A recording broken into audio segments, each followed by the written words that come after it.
Hi, this is Dennis with Second Chance Tackle. We actually had to move outside for this one. We're going to call this part one of swap meet finds that I had recently. And the other day I attended a swap meet which was put on by a local fishing club. And basically what happens is the members bring stuff there that they want to swap. Maybe they're trading up their gear. Maybe they're just done fishing and want to get rid of some of the surplus items that they have. Or it's quite possible that, there might be vendors as well.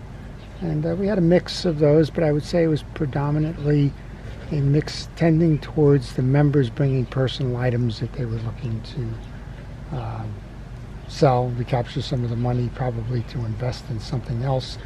And, I purchased quite a bit for just a little bit of cash.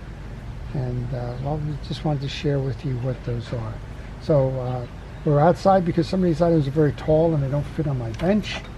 You can see some of the things in the background, but let's start first with some deep sea nets. There are two of these that were purchased. They have 4-foot handles on them. Typically they're going to bring in fish that have limits on them in terms of size or in terms of catch. For example, in the mid-Atlantic area, there's a catch size limit on striped bass. You cannot catch them below 24, I think, is the inches, and above 28 inches. Those are called slot fish.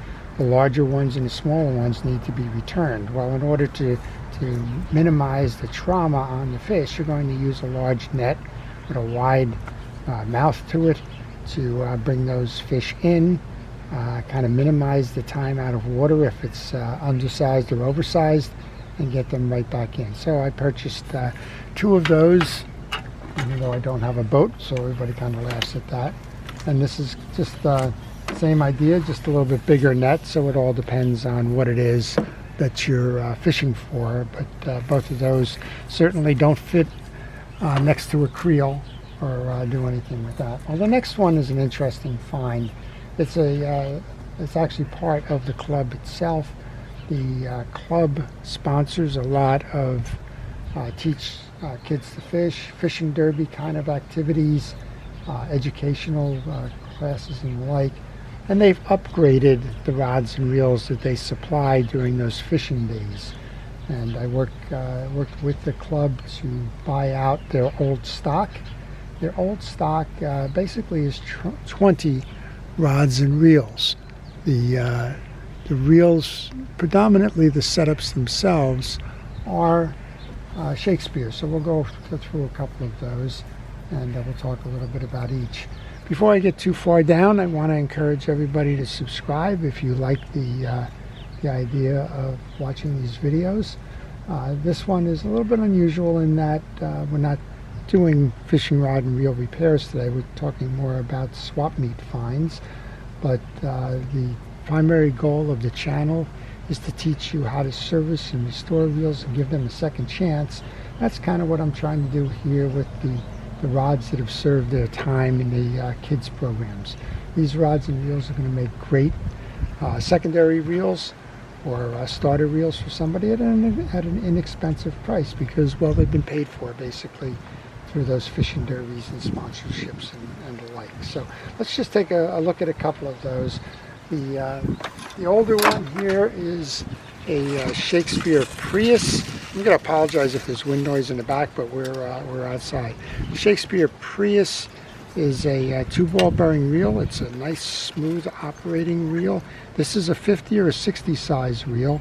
Most of these are going to be on 5 or 6 or 7 foot rods. They're good for pier fishing, from boat dropping, as well as for casting in the surf. This Prius is a pretty big reel. It's going to handle 14 to 20 pound monofilament line, and a good amount of it, 250 to 200 yards, depending on the weight. Well, one of the ones that's been around a very long time, it has a reputation for being inexpensive but very dependable, is the Shakespeare Alpha. And in some cases, this club being what the club is, you'll have the Alpha spools, which are interchangeable with the Tiger spools. on reels, just because one of the things we like to do is keep them running, giving them a second chance. So maybe the body broke on the one or the spool broke on another. And what we try to do is we try to make sure that we can keep these fishing as long as they can. So this is a Shakespeare Tiger. This one's a 50 size reel. Again, very dependable. The technology inside of these is usually single ball bearing. So you'll have a ball bearing that is under the pinion gear, and you'll have two bushings on the side. The earlier Alphas were actually made with brass bushings, so they can support a lot of wear and tear there. So we've seen the Prius, we've seen the Tiger. Let's see if we can find one more here. So this is the Alpha. Again, the spools are somewhat interchangeable. You can see even the looks and the industrial design of these reels pretty much the same. This one is the Alpha 50, and again, single ball bearing reel. They turn nice and smooth and easy. They probably all could stand a little bit of a tune-up. They don't get fished heavily, so I call these I call them cabin or beach reels, in that they're there for when somebody wants to go fishing. It may not be your daily driver, but you could certainly use it every day, and you wouldn't run into any issues with those. But very dependable reels, and again, single ball bearing in the Alpha, bushings on both sides, but you don't need a lot to fish a lot. Well, and then finally, in the background here, we have two more pieces. First one is actually a series of heavier rods, and these are the Shakespeare Sturdy Sticks. And it's upside down, I guess, harder to tell, but they're sturdy sticks. And if you're going for those fish that we were talking about earlier with the nets, fish like the striped bass, which can run, anywhere 10, 15, 20 or more pounds, you're going to need a heavier rod. And this is a 6-foot rod. It's a 6-foot rod with the line weight on this is 15 to 30 pound line weight. They're Shakespeare. They're dependable. They have the graphite inserts on it, and very thick tapers on these. So you're not going to use this in fresh water. This is typically a saltwater rod or a deep lake drop type of a rod. And you can see that they've taken their share of beatings. This one was rewrapped. This one's losing its little epoxy coating on the threads. One of these up here, probably the one with the metal, has had the eye replaced. It could be the other way around. Maybe the metal is the original and the other two have had the eyes replaced. But they're certainly going to get a second chance there. And then finally, a fairly interesting one. Don't know what they were thinking here. Originally, I thought this was for sand fleas until I got up close and realized this is a clamming basket.